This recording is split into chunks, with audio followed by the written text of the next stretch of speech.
Hi, welcome to this episode of the Rotting in Bed podcast. Today, as you see, I'm not in my bed. I'm just sitting on the floor because it's just more comfortable. And I'm actually not even rotting in bed today because I just went to the gym. I rotted for half the day and then went to the gym. So, is it really a rotting in bed day? I don't know, whatever. I wanted to give a life update on what's been going on with this whole job search. A lot has happened since I've last been on here. Also, thank you so much for viewing my last video. I saw I got 1,700 views, and that's the most views I've ever gotten before. I was really shook. I did have to re-upload that video because when I first uploaded it, I said the names of the workplaces, and then I kind of was like, wait a second, I don't want to have the names of the workplaces in here, so let me just take this down, edit the original video, and re-upload it. So technically, I think I would have more views if I had never had to re-upload, but it's fine. 1,700 is a huge accomplishment. And now there's a 191 of you guys subscribed to my channel. I'm just like, whoa, that's so awesome. So thank you for being here. But anyways, let's get into the update. So the last time I talked to y'all, I had decided that I was going to take a sketchy sales job. The first day of the sketchy sales job was yesterday, and I went to it. I decided that no matter how badly I didn't want to really take this job or go to it on this first day, no matter how badly I wanted to just quit before starting, I should at least give it a try for one day just to see if maybe it goes beyond my expectations. Long story short, it didn't go beyond my expectations.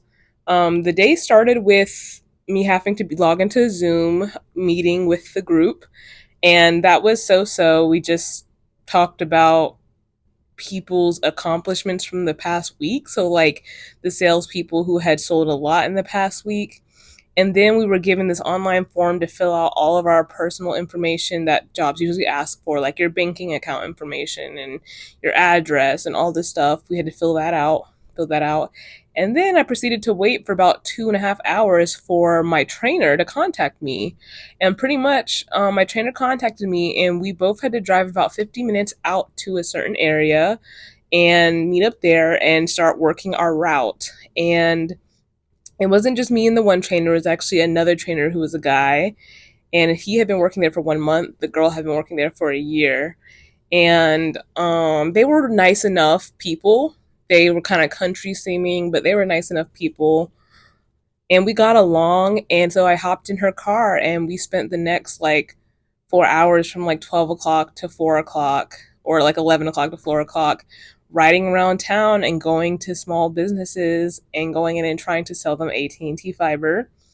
My role was pretty much just to stand back and watch them do this, and so I didn't have to like actually pitch anything until around 4 o'clock when she told me it was my turn, and then that's when I promptly proceeded to quit and told them that this job is not for me. I don't want to do it. And of course, they had their objections to it not being for me. The reason why it wasn't for me is because one, it seemed kind of slimy. I feel like they took something like AT&T fiber, which shouldn't feel slimy to sell, and they made it kind of slimy. Especially the guy. I feel like he would go into the small businesses and then without being just straightforward and without saying, hey, I'm selling AT&T fiber, do you want it or not? He would say all these roundabout things and then at the end conclude that they should send a technician over to them sometime on Monday or Tuesday to get the stuff installed. And then the person had to be like, no, I don't want anything installed. And it was just a bunch of like ambiguous, convoluting shit that he would say. And he also did a lot of faking and pretending like he knew what things meant whenever he really didn't. And then the girl, she didn't pitch as often with me as the boy did. I didn't get to see the girl pitch as often as I saw the boy, but when she pitched, part of the pitch is to say that we have AT&T coming to work on the internet lines, and then typically the small business owner or the decision maker would ask, okay, when are they coming? The thing is, I don't know why that sentence is written into the pitch because no one is actually coming to work on the lines. The lines have either already been worked on and already had the AT&T fiber installed, or they would have to come to specifically hook up your building to AT&T fiber. So it's only gonna matter if you actually want to sign up for AT&T fiber if they come again. So starting the pitch off with saying they're coming is very confusing to the small business owners, and they'd be like, well, when are they coming? Like, why? And then the girl would just lie the trainer girl would just lie and say Monday or Tuesday. Like she literally told me, she's like, "Oh, I just lie and say Monday or Tuesday." No one's coming. Why is that written into the pitch? And oh my gosh, this pitch, this company was very, very adamant that you have to use the pitch. The pitch is the only way to make sales. Don't stray from it. It has built-in questions built in that will generate certain responses from the person you're talking to. And I don't think this pitch was absolute trash, but I felt like there were just parts of it that were convoluting and confusing and weren't clear. And I didn't want to start off having to like lie to people essentially. So I really didn't understand that. And then also they were supposed to have a system that tells them, hey, what businesses, that tells them exactly which businesses, what am I saying, which or what? They had a system like on their iPad that was supposed to tell them exactly which businesses qualify for AT&T fiber, but half the time it turned into all this confusion where we go in the business, ask if they had AT&T fiber, and when we were expecting them to not have it but have the capability, they would say they do have it, or they would have AT&T fiber plus another provider. And it was very confusing, and all this stuff about, basically I feel like there was a lot more details to how internet companies work that was not explained, and so talking to these customers was actually very confusing. And then I think the thing that really tipped me off the most, that I didn't want this job, was the fact that they didn't make any sales the whole time I was there. They say that you're supposed to visit 25 to 30 businesses a day and make 1 to 2 sales per day. We didn't hit 25 to 30 businesses and we didn't make any sales. And so I'm just like, how are you going to make this be the standard when I go out training with these people and they can't even do it? And one's been here a year. It just made me realize that this job was going to end up being me chasing my tail around with my head cut, basically me running around with my head cut off, trying desperately hard to get people to sign up for AT&T fiber, and half the time be confused myself and most likely not working. And it was just a lot of driving around town, to a lot of multitasking, kind of using your iPad while driving, and that was a bit sketch. I did think that, okay, there's a possibility that I could do it, and I did think that I should have at least tried the pitch. I should have at least tried pitching to one company before calling it quits. But I was just so done. And also, I felt uncomfortable with that pitch. I did not want to say those things and then run into all these roadblocks while talking to the person and not be able to fake my way out of it, or fake my way out of it and feel really like dirty for that and just feel wrong. So yeah, there's a possibility that maybe I could have been built different and maybe I could have pitched and been good at this job. But I kind of just took the sucker's route out and I decided to just quit it because it was just really not resonating with me. And I was really hoping that something would resonate on that first day training, that maybe it'd be a smoother process than I thought, or I'd see it be successful so I could tell that, okay, this really isn't that bad to sell. But all I saw was failure and sketchiness. And that's what I already suspected the job to be about. And I don't regret quitting. I felt some initial guilt after quitting, because I always do with jobs, but I'm trying to let that go because these jobs don't care about you. They never will. They probably would have let me go like super quickly and wouldn't have cared. And then one thing I didn't like is there's a lot of stipulations to the job that would just take away your ability to earn money. Like one thing is, if you make no, it was 100% commission. So if you make no sales, you literally get no money. So it doesn't matter how much effort you put in, if you don't get the sales, no money, which I'm thinking that's kind of difficult to live like that. What was the second thing? The second thing was that in order to get the training pay for the first 4 days you work, you get $100 training pay. Really, the payment is to cover the cost of like your gas and your mileage for driving out to the location it sends you to. So in order to get those $100 a day, you have to stay employed with the company for a total of 10 days. And I'm like, bruh, I don't think I'm gonna like you long enough to stay employed for 10 days. I still want my money though. And so then they have this thing where you can get paid $12 an hour instead if you stay less than 10 days. And so I think they're supposed to run me a check of almost 100, because $12 an hour plus how many hours they consider me having worked, that'll be almost $100. But I'm not sure if they'll actually stick to their word and send me my money. Like they have my bank account information, so they can do it, but I just don't know if they actually will. And then it's like, do I even fight that at that point? Like it's a company I quit after one day. I'm not gonna fight for what, $90.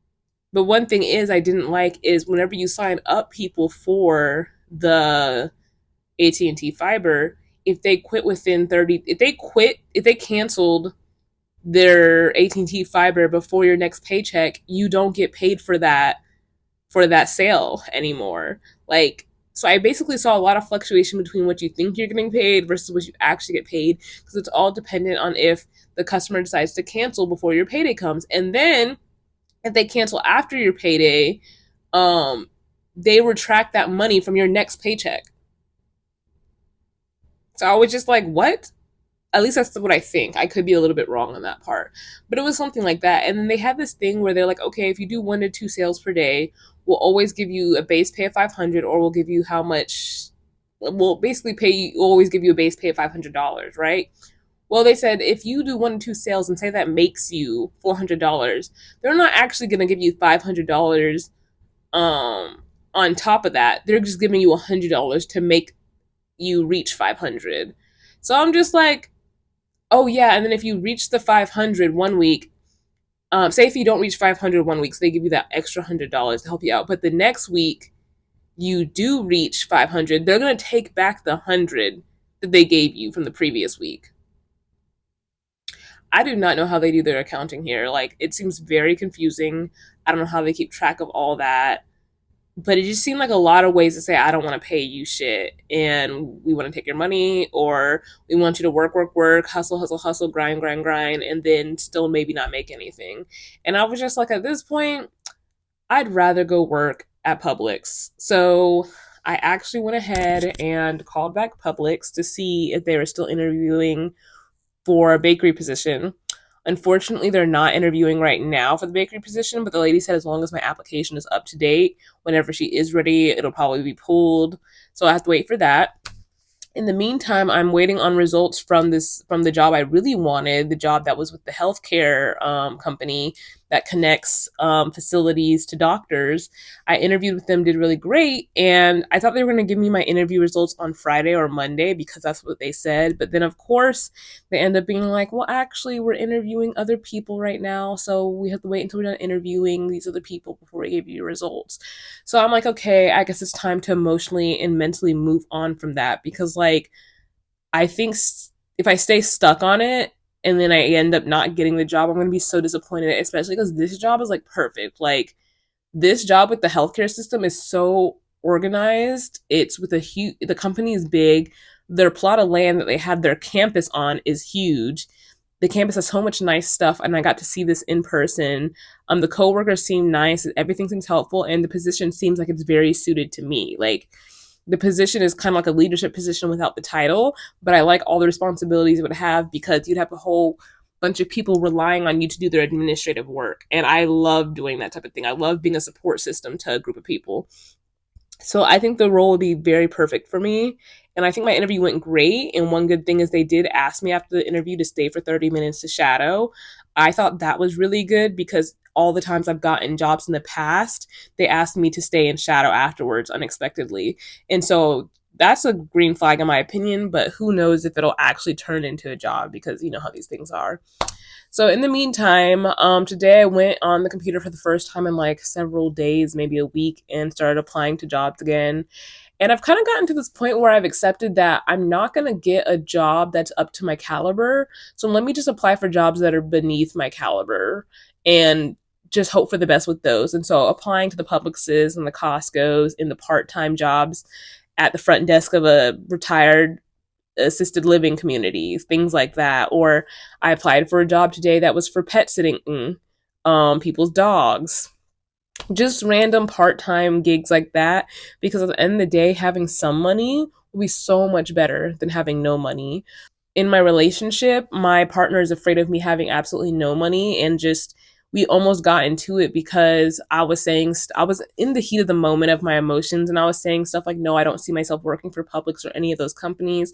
And then she was like, "Well, Asia, I don't want you to just be living off my paycheck," and then I become resentful. So then that made me feel like, "Oh, like what if I can't get a job at Publix and places like that? Then are you just not going to support me? Do I have to leave? Do I have to move?" But in the end, we resolved it. And basically, I was just in my feelings. I am going to take whatever job I can get, as long as it's not like that sales job. And she will support me if I can't get anything. She wasn't trying to say that, like, oh, she won't support me if I can't get anything more. So if I make the choice to not take anything, she'll feel some type of way about supporting me, which is very much fair because that's a lot of pressure on one person to support both of us in this economy. And so I am willing to take whatever job. And I actually got an email today from someone on Indeed, and they want to interview me for a job this Thursday. It's another sales job that's vague, that doesn't let you know what's going on at all, but it's definitely not going to be a door to door sales job. So I'm like, okay, that's good. I don't have to worry about that part. So I signed up for the interview, and we'll just go and see what happens. It might be cold calling, even though it said no cold calling in the description. And I'm just like, that's probably a fucking lie because all jobs do are lie. And oh yeah, I actually have an update on my food stamps. I actually got a call from the food stamps people today, and they did the interview with me, which was great. I had to do a little bit of lying. I don't take it after my advice, but I had to do a little bit of lying about what was in my savings just so I could qualify for the food stamps. And I think I'm gonna qualify. I just have to wait for her to send some stuff in the mail that's asking for a little bit more identification, like proof of identification or like proof of like certain documents.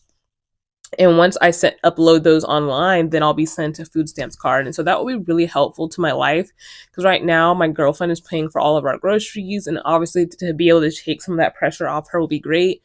And also sometimes I have special groceries that I want to buy that she doesn't care about, and I'm like, I'd rather do that with my own money than her money. So I'm looking forward to that. I'll be checking my mail this week. And besides that, I don't think I have any other updates. I'm just living life. And like, after having this experience with the sales job, I definitely feel like I'm glad I did it because I needed to know for sure that I didn't want it. And now I can sit here, and even though I'm going to be kind of bored and kind of depressed, I'm going to be like, well, Asia, would you rather be sitting at home waiting for a job opportunity, or would you rather be outside going door to door trying to sell AT&T fiber? And I know the answer to that question. So it was a good experience to have. Now I know exactly what it looks like if I wanted to do door to door, business to business sales.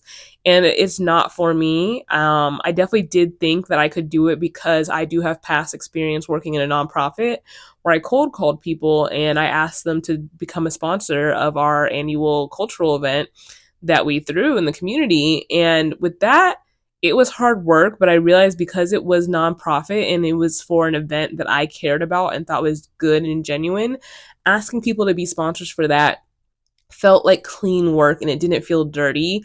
And because I got to come up with the script on my own, I didn't say anything that made me uncomfortable. So I think that was the difference between that job and then this sketchy sales job is the comfortability with the product I'm selling and with the script I'm saying. And the thing is, I did consider that maybe the people who trained me that day just weren't the best examples of how this job can go, but it's the only example I have to go off of, and they did not sell me. And they weren't too bad about it when I told them I didn't want to work for them anymore. They were just like, "Come on, you don't want to try it, build resilience. You don't even want to give yourself a chance." And I was just like, "Nope, nope. I don't want to give myself a chance. I know that it builds resilience. That's what I was interested in it for at first, but I'm not, it's just not a fit for me." And they let it go and they dropped me off in my car and I got to go home. I thought I would hate the fact that I had to drive 50 minutes to and fro, but it really wasn't that bad. And it got me out into a different part of Georgia that I had never been in. So I was like, okay, this is fine. And so, yeah, now we wait. We're back into the waiting game and we just wait and see what happens next. And thank you for following me on this journey. Thank you so much for just being here. And I really hope this is helping you not feel alone in your unemployment job search. Or like, even if you are employed and you're just like not sure about the job you're working in, just know that like right now the economy is not great. And so it's hard to get into a job you want to be in. I don't know. I just hope this video helps someone feel less alone and maybe feel like they have some sort of guidance or ideas on how they should comport themselves when it comes to these job applications and what things to worry about and not to worry about. And just, all right, thanks for watching this episode. I'll see you next time. Bye.